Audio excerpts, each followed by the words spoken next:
සුබ දවසක් වේවා හැම දිනාටම. අද දවස් තුල අපි බුද්ධ ධර්මය YouTube නාලිකාව තුළින් කතා කරන්න බලාපොරොත්තු වෙනවා. අපෝස සාමාන්‍ය පෙළ විභාගය සඳහා පෙනී සිටින දූ දරුවන්ට අත්වැලක් වීම සඳහා පේපර් සාකච්ඡාවක් කිරීමට.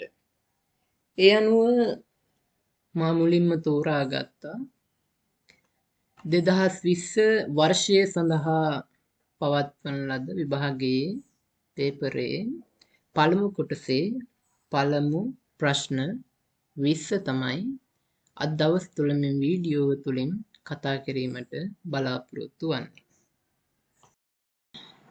එතකොට දරුවනේ මෙහි පළමුවෙනි ප්‍රශ්නය තමයි බුදුරජාණන් වහන්සේ විසින් තමන් වහන්සේ දෙවියෙක්, ගාන්ධර්වයෙක්, යක්ෂයෙක්, මිනිසෙක් නොවන බවත් බුද්ධ නම් වන බවත් දේශනා කරනු ලැබුවේ 1. සොත්තිය බමුණාටය, 2.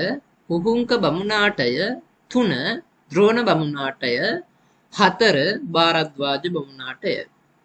එතකොට මෙහි පිළිතුර වෙන්නේ දරුවනේ තුන්වෙනි ප්‍රශ්නේ.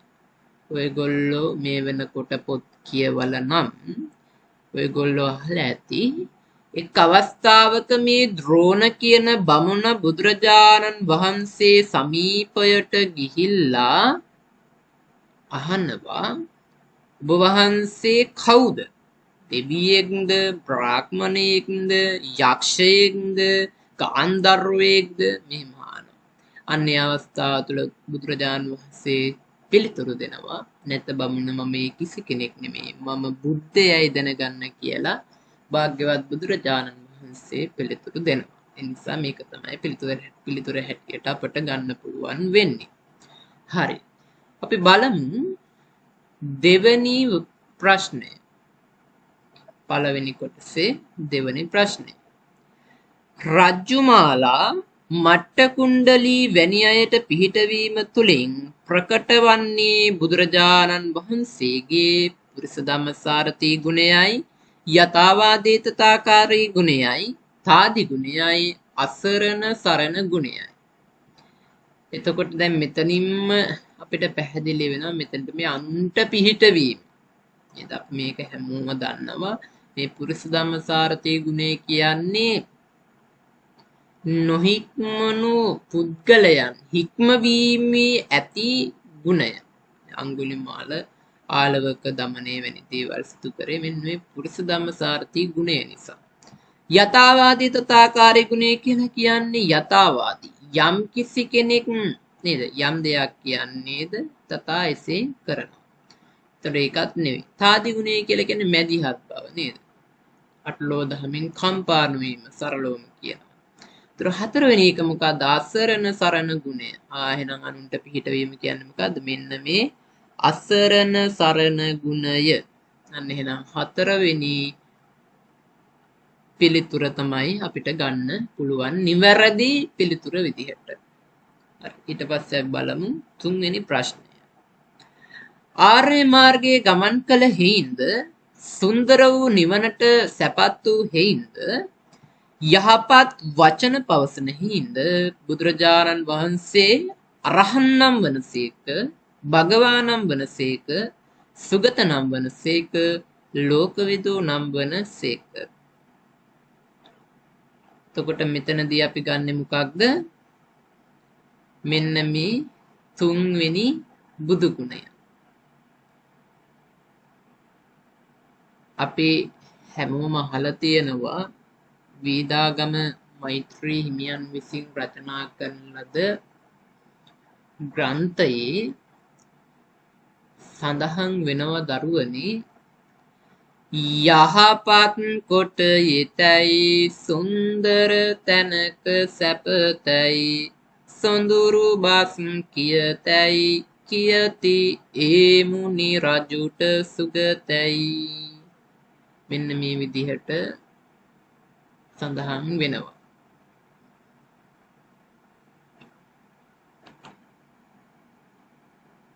උන්වහන්සේ විසින් රචනා කරන ලද බුදුගුණ අලංකාරය නම් ග්‍රන්ථයේ තමයි මේ කවිය සඳහන් වෙන්නේ. මොකද්ද නැවත කියනවා නම් යහපත් කොට යෙතැයි. අන්න එහෙනම් අපිට ගන්න පුළුවන් ආර්ය මාර්ගයේ ගමන් කළ හේයින් යහපත් සෙයින් ආර්ය මාර්ගයේ ගමන් කරපු නිසා සුන්දර තැනක සැපතයි. අන්න සුන්දර වූ නිවනට සැපත් වූ හේයින්ද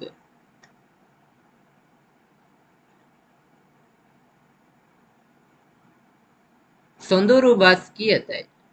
අන්න යහපත් වචන පවසන හේයින්ද සොඳුරු බස් යහපත් වචන. බුදුරජාණන් වහන්සේ නම් කවුද වෙන්නේ? සුගත නම් වන සේක. හරි. එතකොට තුන්වෙනි ප්‍රශ්නයත් හරි. ඊට පස්සේ හතරවෙනි ප්‍රශ්නය බුදුරජාණන් වහන්සේ පළමු වස් කාලය ගත කරේ බරණැස ඉසිපතන මිගදායේය, විශාලා මහනුවර කූටාගාර ශාලාවේය, පාරිලෙය්‍ය වනයෙහිය, අජපාල නුගරුක මුලය. මෙහි පිළිතුර වෙන්න ඕන පළවෙනි ප්‍රශ්නය බරණැස ඉසිපතන මිගදායේ. බුදුරජාණන් වහන්සේ බුද්ධත්වයට පත් වෙලා පළමුවෙන්ම පස්වග තවුසන්ට ධර්ම දේශනා කරලා එහෙම වස්වාසය කරා ඉසිපතන මිගදාය. අන්නේ කාලය තුල තමයි පස්වග තවුසන්ට අනන්ත ලක්කන සූත්‍රය දේශනා කොට වදාළේ. පස්වෙනි එක සිල් රැකීමෙන් ලැබෙන ආනිසංස ගණයට අයත් නොවන්නේ පහත කරුණු අතුරින් කුමක්ද? දැන් බලන්න මේක ඉතාමත් වටිනා ප්‍රශ්නයක් දරුවනේ නේද? දැන් අපි හැමෝම සමහරලාට මේ නොයන්න දකින්න නොදකින්න පුළුවන් නේද? අපි උහේ දාලා වෙලා මේ මොකක් හරි සිල් රැකීමට අවශ්‍ය දේ ලියන්න පුළුවන්. බලන්න හොඳට ඒ නිසා කල්පනාවෙන් ප්‍රශ්නේ කියවන්න. ප්‍රශ්නය කල්පනාවෙන් කියවන්නේ නැතිව අපිට කවදාවත් නිවැරදි පිළිතුරක් ලබා දෙන්න බෑ. හරි. එහෙමනම් දැන් අපි මෙතනදී එන්න ඕන මොකක්ද? අපි ඉස්සෙල්ලා මේ හතරම කියවලා ඉන්නවා නේද? මෙතන අහලා තියෙන අයත් නොවන්නේ කියලානේ. එතකොට පළවෙනි කීර්තිය පැතිරීම. කීර්තිය පැතිරීම සිදු වෙනවා. ඊට දෙවෙනිය කෝණෑ පිරිසව නිර්භයව එළඹිය හැකිවීම. මේකත් ආනිසංස හැටියට ගැනෙනවා. ඒ වාගේම තුන්වෙනි එක සිහිමුලාවේ කලුරිය කෙලීම. මේක නම් ගන්න බෑ. හතරවෙනි එක බලමු. මරණින් මත සුගතිය උපත ලැබීම. ඒකත් වෙන්න පුළුවන්. එහෙනම් මේ තුනම වෙන්න පුළුවන් නම් වෙන්න බැරි එකයි තියෙන්නේ. මෙන්න මේක සිහිමුලා වෙලා සිල් රැකපු කෙනෙක් කවදාවත් කලුරිය කරන්නේ නැහැ. සිහිය ඇතුව තමයි කලුරිය කරන්නේ. එහෙමනම් අයත් නොවන්නේ මොකද්ද? මෙන්න මේ තුන්වෙනි එක. එහෙමනම් මෙන්න මේ පස්වෙනි ප්‍රශ්නයටත් ඔයගොල්ලන්ට පිළිතුර ලැබුණා කියලා මම හිතනවා. ඊට පස්සේ හයවෙනි ප්‍රශ්නය. බුද්ධ ධම්ම සංඝ යන රත්නත්‍රයේ සූවිසි ගුණ ශිෂ්‍ය ජීවිතයක සාර්ථකත්වයට උපයෝගී කරගත හැක්කේ එම ගුණ ඉගෙනීමෙනි, චරිතායනය කිරීමෙනි, සජ්ජායනා කිරීමෙනි, අන් අයට කියා දීමෙනි. දැන් මෙතනදී අදහස් කරන්නේ මොකද්ද? බුද්ධ රත්නේ, ධම්ම රත්නේ, සංඝ රත්නේ ගුණ. බුද්ධ රත්නේ ගුණ 9ක් තියෙනවා, සංඝ රත්නේ ගුණ 6ක් තියෙනවා, ධම්ම රත්නේ ධම්ම රත්නේ ගුණ 6ක් තියෙනවා, සංඝ රත්නේ ගුණ 9ක් තිබෙනවා.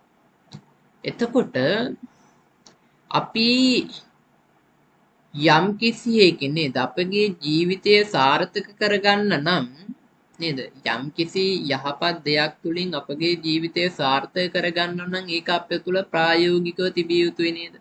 ඉගෙන ගත්තා කියලා පුළුවන් දෙයක බෑ. ඊට කටපාඩමින් නේද ගිරව් වගේ කිව්වා කියලා පුළුවන්ද? කවදාවත් බෑ. අන්න ඇයිට කියලා දුන්නා කියලා බෑ. එහෙනම් කවදාවත් බෑ. එහෙනම් කොහොමද පුළුවන්? චරිතායනය කරන්න. මොකද්ද? චරිතවත් වේදී අපි චරිතයට අරගෙන ඒක ක්‍රියාවෙන් සිදු කරන්න ඕන. අන්න එහෙම ක්‍රියාවෙන් සිදු කරාම දරුවනේ අපිට පුළුවන් මොකද්ද කරගන්න? ජීවිතයක සාර්ථකත්වයට පැමිණෙන්න පුළුවන්. හරි. ඊට පස්සේ අපි බලමු 7 වෙනි ප්‍රශ්නේ. බුද්ධත්වයේ ප්‍රාර්ථනා කරන බෝසත් උතුමන් විසින් පුරනු ලබන උතුම් පිළිවෙත් සමූහය දස කුසල කර්ම වේ, දස සිල් නම් වේ, දස පාරමිතා නම් වේ, දස පුණ්‍යක්‍රියා නම් වේ. හරි. බුද්ධත්වයේ ප්‍රාර්ථනා කරන බෝසත් උතුමන් විසින් පුරනු ලබන නේද? බුද්ධත්වයේ ප්‍රාර්ථනා කරන බෝසත් උතුමන් බෝසතාණන් වහන්සේලා පුරන ලද පාරමිතා. අපි අහලා තියෙනවා දරුවනේ බෝසතාණන් වහන්සේ සාරා සංකල්ප ලක්ෂ්‍ය සම්බතින්චක් වශයෙන් දස පාරමිතාන් පූර්ණේ කරා කිය. නේද? එහෙනම් පුරණ පිළිවෙත මොකද්ද? මේ දස කුසල කර්මද? නෑ. දස සිල්ද? දස පුණ්‍ය ක්‍රියාද? නෑ. මෙන්න මේ දස පාරමිතා. ඒක සමතින්චත් ආකාරයෙන් කියන්නේ දස පාරමී, දස උපපාරමී, දස පරමත්ත මාර්ග පාරමී කියලා ආකාර තුනකට පුරනවා. මොකද්ද මේකේ වෙනස? දස පාරමී කියලා කියන්නේ තමන් සාමාන්‍ය ලෞකික සැප සම්පත් කියන්නේ අපි ජීවිතේ පවත්වා ගන්න පරිහරණය කරන මිල මුදල්, ඔය ගෙවල් දොරවල්, දූ දරුවෝ, ඔය ආදී වශයෙන් බාහිර වශයෙන් තියෙන සැප සම්පත් තියෙන අපි අන්නේ දේවල් අතහැරීම තමයි දස පාරමිතා කියන්නේ. එතකොට මේ දස උපපාරමිතා කියන්නේ මොකක්ද?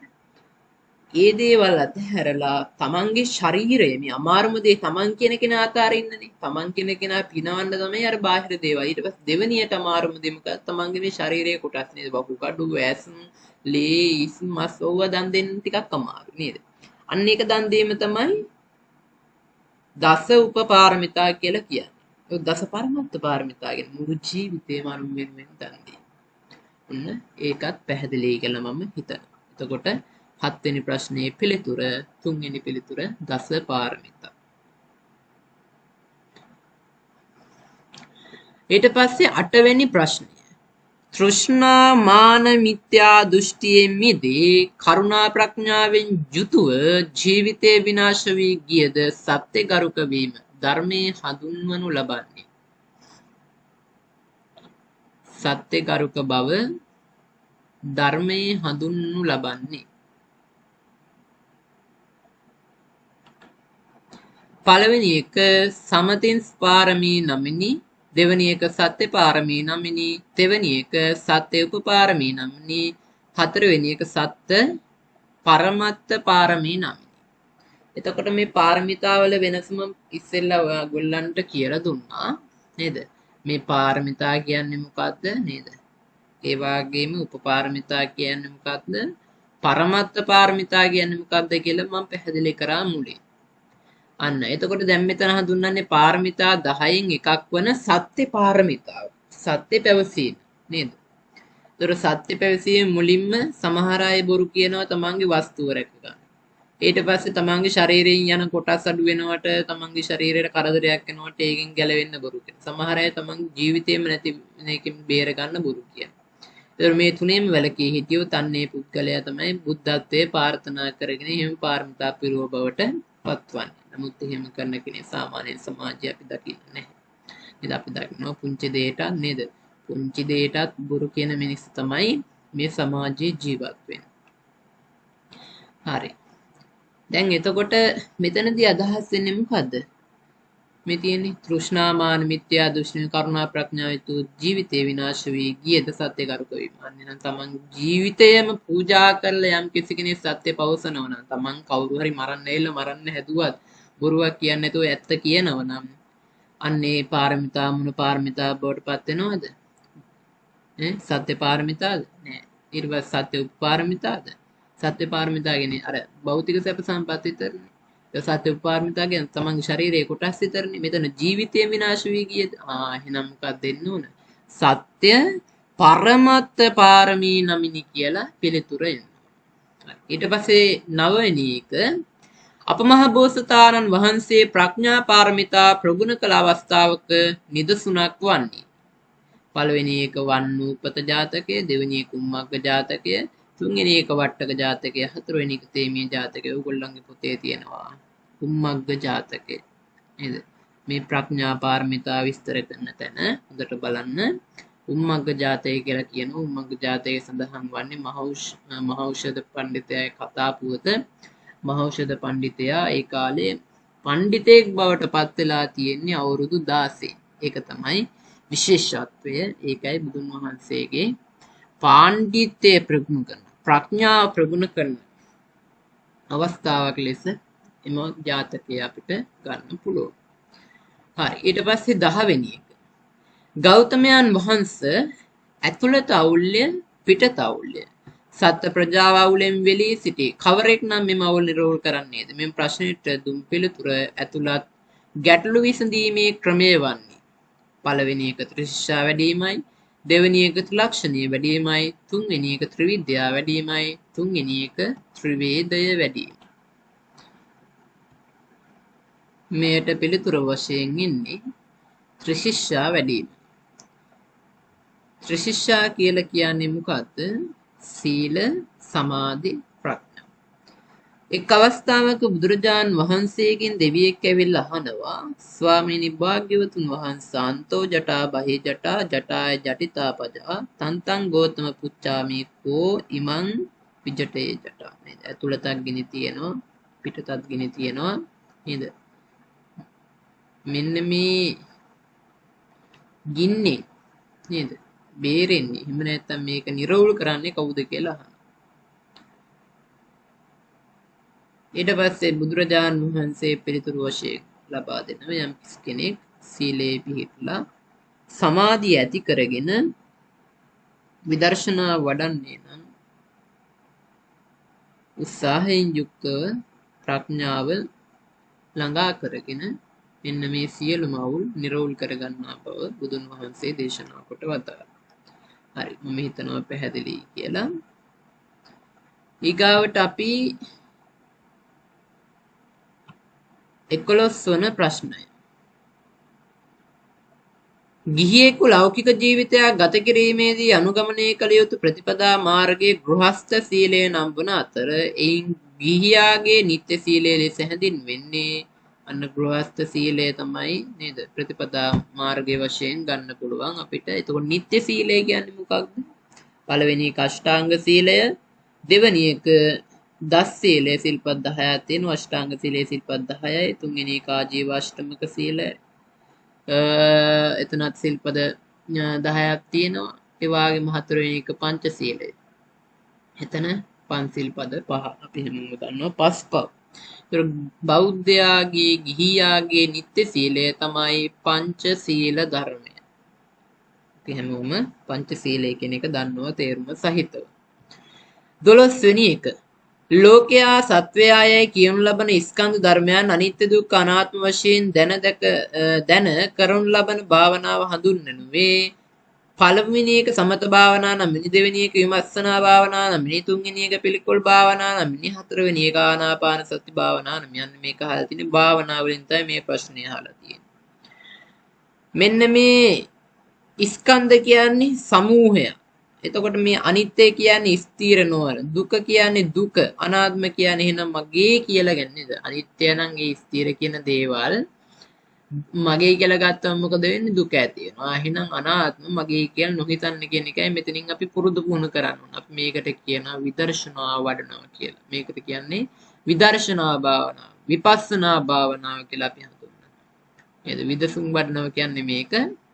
එතකොට මෙන්න මේ භාවනාව හඳුන්වන්නේ මොකක් කියලා? දෙවෙනි එක විපස්සනා භාවනාව නම. සමත භාවනාව කියන්නේ සිත සමාධිගත කිරීම, පිළිකුල් භාවනාව කියන්නේ පිළිකුල් වශයෙන් මේ ශරීරයේ කුණප කොටස් තියෙනවා.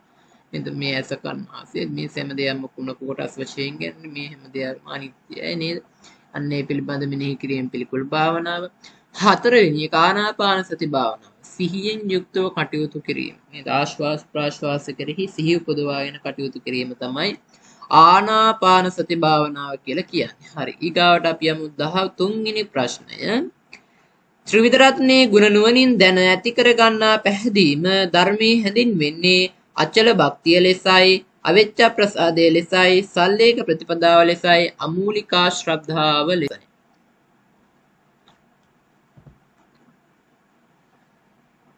දැන් මෙතන මේ අචල භක්තිය කියලා කියන්නේ මොකක්ද?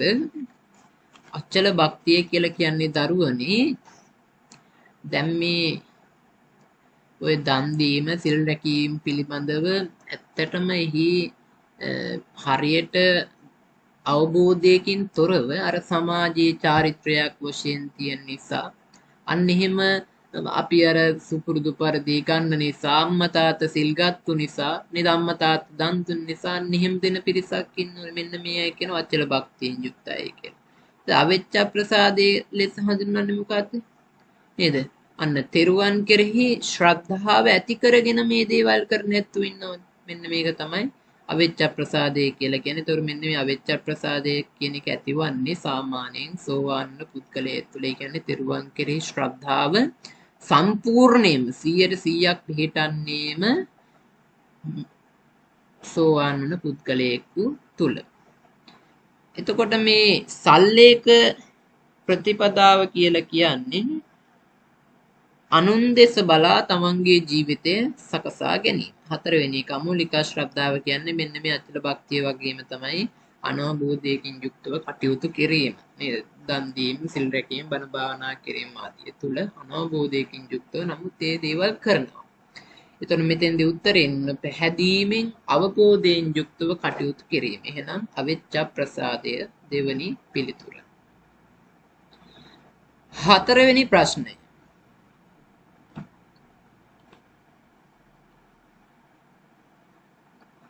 බුද්ධාදී අටතැන්හි සැකකිරීම ධර්මයේ හැඳින්වෙන්නේ කාමච්ඡන්ද නමිනි, ව්‍යාපාද නමිනි, තීන මිද්ද නමිනි, විචිකිච්ඡා නමිනි. බුද්ධාදී අටතැන්. මොකක්ද මේ බුද්ධාදී අටතැන්හි කියන්නේ?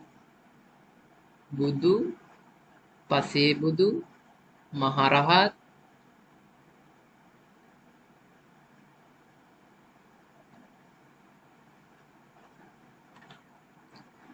මේ බුද්ධාදී අටතැන් ගැන සැකය කියලා කියන්නේ පළවෙනි එක බුදුරජාණන් වහන්සේ පිළිබඳව සැකය, දෙවැනි එක ධර්මය ගැන සැකය, තුන්වෙනි එක සංඝ රත්නය ගැන සැකය, හතරවෙනි එක ත්‍රිශිෂ්ඨාව පිළිබඳව සැකය, පස්වෙනි එක පෙර භවයන් ගැන සැකය, හයවෙනි එක අනාගත භවයන් ගැන සැකය, හත්වෙනි එක අතීත අනාගත භව ගැන සැකය, අටවෙනි එක පටිච්ච සමුප්පාදයේ හෙවත් හේතුඵල න්‍යාය පිළිබඳව සැකය. මෙන්න මේ අටතැන් පිළිබඳව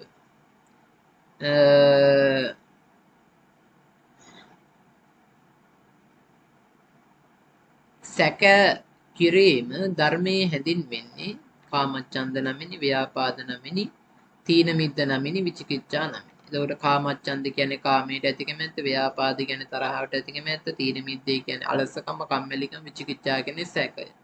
මෙන්න මේ බුද්ධ ආදී අටතැන් පිළිබඳ ඇති සැකය තමයි විචිකිච්ඡා කියලා කියන්නේ. එහෙනම් පිළිතුර මම හිතනවා ඔයත්තුන්ට ගන්න පුළුවන් කියලා.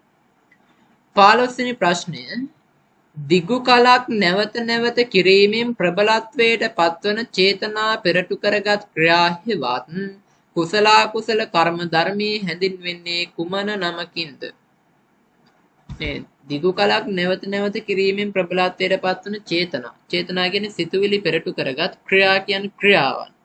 අපි ක්‍රියාවන් සිදු කරනවා තුන් දොරකින්: එක සිත, දෙක වචනය, තුන කය. එතකොට මෙන්න මේ කුසල කුසල කර්මයන් ධර්මයේ හැසිරෙන්නේ කුමන නමකින්ද? මේ කුසල කුසල නමයන් ධර්මයේ හැඳින්වෙන්නේ වේදනා කියන්නේ මිදීම, සංඥා කියන්නේ ගැටීම, සංකාර කියන්නේ සංස්කාරයන්, සංස්කාරයන් කියන්නේ මෙන්න මේ කුසල කුසල කර්ම, විඥාන කියන්නේ දැනීම. එහෙනම් සංකාර කියලා එනවා. 16. රතේ යන සම්මුතිය විවිධ අංගෝපාංග එක්වී සෑදී ඇත්තාක් මෙන් සත්වයා යන සම්මුතියද විවිධ අංග එක්වීමෙන් සෑදී ඇත. ඒ අනුව සත්වයා සැකසී ඇති අංග හඳුන්වන්නේ පංචස්කන්ධය නමිනි, පංච මහා භූත නමිනි, පංච ඉන්ද්‍රිය නමිනි, පංච බල නමිනි. අන්න එහෙනම් මේ රතේ වගේ තමයි අංගෝපාංග එක් වෙලා තමයි සත්වයා හැදිලා ඉන්නේ. එහෙනම් විවිධ අංග එක්වීමෙන් සෑදී ඇත. ඒ අනුව සත්වයා සැකසී ඇති අංග හඳුන්වන්නේ පංචස්කන්ධය නමින්. පංචස්කන්ධය කියන්නේ රූප, වේදනා, සංඥා, සංකාර, විඥාන කියන මෙන්න මේ පහ.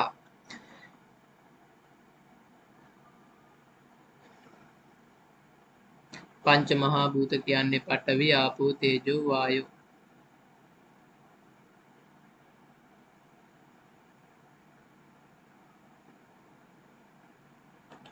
ඒ වගේම පස්වෙනි එක තමයි ආකාශ ධාතු. පඨවි, ආපෝ, තේජෝ, වායෝ, ආකාශ කියන මෙන්න මේ පහ තමයි පංච මහා භූත කියලා හඳුන්වන්නේ. ඊට පස්සේ පංචේන්ද්‍රය කියලා කියන්නේ ඇස, කන, නාසය, දිව, ශරීරය. පංච බල කියලා හඳුන්වන්නේ සද්ධා බල, විරිය බල, සති බල, සමාධි බල, ප්‍රඥා බල කියන මෙන්න මේ පහ. හරි. ඊගාවට 17 වන ප්‍රශ්නය තිදොරින් සිදු කරන අකුසල කර්ම අතර වචී කර්ම ගණයට අයත් නොවන අකුසලයේ කුමක්ද? අපි සිත, කය, වචනය කියන තුන්දොරින් සිදු කරන අකුසල කර්ම අතර කුසල කර්ම අකුසල කර්ම කියන දෙකම සිදු කරනවා. එතකොට මෙතන අහන්නේ අකුසල කර්ම අතර වචී කර්ම ගණයට අයත් නොවන අකුසලය. අයත් නොවන නෙමෙයි අයත් නොවන. පිසුනා වාචා කියන්නේ